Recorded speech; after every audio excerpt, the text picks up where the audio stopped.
क्या आपने कभी किसी ऐसे इंसान को देखा है जो हंसता था, चमकता था और पूरे देश का चहेता बन गया था? एक ऐसा लड़का जो सपनों की नगरी में आया और हर दिल की धड़कन बन गया, लेकिन फिर एक दिन वो खामोश हो गया, उसकी आवाज बंद हो गई, वो स्क्रीन पर दिखना बंद हो गया। सुशांत सिंह राजपूत, ये नाम आज भी दिलों में जिंदा है, पर साथ में एक सवाल भी छोड़ गया है। क्या वो सच में हार गया था या फिर किसी ने उसे हरा दिया था? आज की इस कहानी में हम सिर्फ एक एक्टर की बात नहीं कर रहे, हम बात कर रहे हैं एक ऐसे इंसान की जो हर मिडिल क्लास लड़के का सपना था, जिसने किताबों से निकलकर कैमरे की दुनिया में राज किया।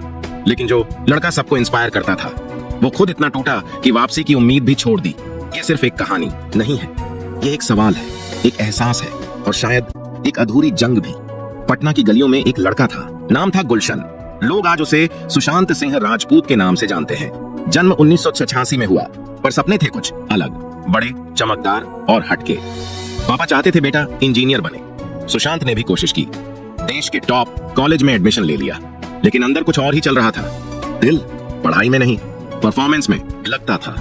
दिल्ली की गलियों से निकलकर जब वो श्यामक डावर की डांस क्लास में गया, तो जैसे किसी ने उसके पैरों को मंजिल की राह दिखा दी। पहली बार फिल्म फेयर अवार्ड शो में बैकग्राउंड डांसर बना, स्टार्स के बीच खुद को खोज लिया। बस उसी पल तय कर लिया, अब इंजीनियर नहीं एक्टर बनेगा, वो भी ऐसा जिसे कोई भूल ना पाए। डांस के साथ एक्टिंग की क्लास शुरू की। फिर सुना नादिरा बब्बर का थिएटर ग्रुप है एकजुट। बैग पैक किया और पहुंच गया मुंबई, वो शहर जो हर ख्वाब को परखता है। यहाँ उसने खुद को एक कलाकार के रूप में ढालना शुरू किया, डायलॉग बोलना, किरदार जीना और सबसे बड़ा संघर्ष करना। 2008 में किस्मत चमकी। किस देश में है मेरा दिल सीरियल मिला। भले ही रोल छोटा था, लेकिन असर गहरा। प्रीत का किरदार इतना पसंद आया कि जब शो से हटाया गया तो दर्शकों की डिमांड पर वापस लाया गया। ये थी शुरुआत उस स्टार की जिसे लोग सिर्फ एक्टर नहीं, अपना सा मानने लगे थे। फिर आया 2009 और साथ लाया एक मौका जिसने सुशांत को हर घर का चेहरा बना दिया, पवित्र रिश्ता, जहां वो मानव बना। साथ थी अंकिता लोखंडे और दोनों की जोड़ी ने टीवी की दुनिया में टहलका मचा दिया। हर एपिसोड में इमोशंस, प्यार और एक सीधा साधा लड़का जो हर दिल को छू गया। टीआरपी हो या अवार्ड, सुशांत अब टीवी का सुपरस्टार बन चुका था। अब बारी थी उस छलांग की जिसे लगाने का सपना हर एक्टर देखता है। बॉलीवुड बुला रहा था और सुशांत तैयार था। मुकेश छाबड़ा की नजर पड़ी और पहला ऑडिशन मिला। फिल्म थी काई पो चे, साल 2013। 3 दोस्तों की कहानी में सुशांत की मासूमियत, जुनून और एक्टिंग ने सबका दिल जीत लिया। काई पो चे के बाद सुशांत ने पीछे मुड़कर नहीं देखा। शुद्ध देसी रोमांस, पीके, ब्योमकेश बख्शी, हर फिल्म में एक नया अंदाज, हर किरदार में नई गहराई। 2016 में जब वो बना MS धोनी, तो लगा जैसे खुद महेंद्र सिंह धोनी स्क्रीन पर उतर आए हों। सुशांत अब सिर्फ एक्टर नहीं, हर युवा का आइडल बन गया था। वो सिर्फ एक्टिंग ही नहीं, अंतरिक्ष, विज्ञान, कोडिंग, किताबें और चांद पर जमीन खरीदने जैसे सपने भी रखता था। वो कहता था, मैं एक्टिंग करता हूँ, लेकिन असली शौक मेरा सीखना है। हर सुबह एक नए ख्वाब के साथ उठता था। इसीलिए लोग उसे सिर्फ सेलिब्रिटी नहीं, विजनरी कहते थे। पर शायद यही बातें कुछ लोगों को पसंद नहीं आई। MS धोनी के बाद सुशांत की पॉपुलैरिटी आसमान छू रही थी। इसी बीच 2013 में यशराज बैनर से 3 फिल्मों का कॉन्ट्रैक्ट साइन हुआ।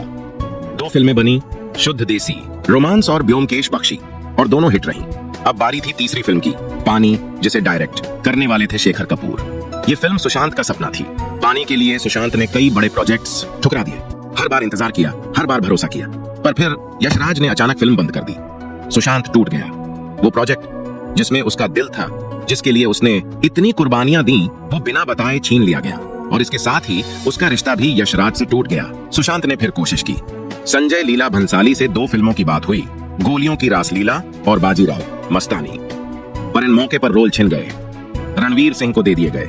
कहा गया कि किसी बड़े प्रोडक्शन हाउस ने सिस्टम से बाहर करने का आदेश दे दिया था। इधर एकता कपूर भी नाराज थी और हेड स्टोरी से भी सुशांत को निकाल दिया गया। आखिरी उम्मीद बनी करण जौहर की फिल्म ड्राइव, पर वहां भी धोखा मिला। फिल्म को बहाने बनाकर रिलीज ही नहीं किया गया। सुशांत ने 2 साल दिए उस फिल्म को, पर जवाब में क्या मिला? नेटफ्लिक्स पर चुपचाप रिलीज कर दी गई, बिना प्रमोशन, बिना बात। और इस बीच एक अघोषित बैन लग चुका था। सुशांत को इंडस्ट्री से धीरे धीरे बाहर किया जा रहा था। सुशांत अब अकेलेपन से जूझ रहा था। हर तरफ से रिश्ते, फिल्में और भरोसा टूटता जा रहा था। कभी जिस इंडस्ट्री ने उसे स्टार बनाया, अब वही उसे घमंडी, अनप्रोफेशनल कहने लगी। डिप्रेशन का इलाज चल रहा था, दवाइयां ली जा रही थीं, पर असली दर्द किसी दवा से नहीं जाता। सुशांत अंदर ही अंदर टूटने लगा था। अंकिता लोखंडे से ब्रेकअप ने उसे और भी अकेला कर दिया। रिया चक्रवर्ती से नया रिश्ता जुड़ा, पर वहां भी चैन नहीं मिला। और रिया ने भी धीरे धीरे फासला बना लिया। हर तरफ से रिश्ते छूट रहे थे, किसी का कंधा नहीं था जिस पर सिर रखकर थोड़ी राहत मिल सके। 11 जून को सुशांत ने अपने नौकरों का हर हिसाब क्लियर किया, अपने पेट्स के लिए भी जरूरी इंतजाम कर दिए। उसने खेती करने की बात की थी, शायद वापसी का सपना भी देखा होगा। पर 14 जून की सुबह जब वो अपने कमरे में गया, दरवाजा कभी नहीं खुला और दोपहर को वो खबर आई जिसने पूरे देश को हिला दिया, सुशांत अब हमारे बीच नहीं रहे। क्या ये महज आत्महत्या थी या किसी ने सच में उसकी राह रोक दी थी? क्या बॉलीवुड ने, सिस्टम ने उसके खिलाफ साजिश रची थी? आज जब हम ये सब याद करते हैं तो सिर्फ गुस्सा नहीं, एक बेहद गहरा दुख भी महसूस होता है। सुशांत हमारे बीच नहीं है, लेकिन उसका सपना, उसकी मेहनत हमेशा हमारे दिलों में जिंदा है। सुशांत की कहानी सिर्फ एक एक्टर की नहीं, ये उस लड़के की कहानी है जिसने मेहनत से सपने पूरे किए, पर जब उसे सबसे ज्यादा साथ चाहिए था तो वो अकेला पड़ गया। हमें यह समझना होगा कि सबसे कभी कभी बहुत गहरा अंधेरा छुपा होता है। हर मुस्कुराता चेहरा खुश नहीं होता। अगर आपके आसपास कोई चुपचाप रहने लगा है, हर बात टाल देता है या बस खोया खोया सा दिखता है, तो जरा रुकिए, उससे बात कीजिए, बस सुन लीजिए।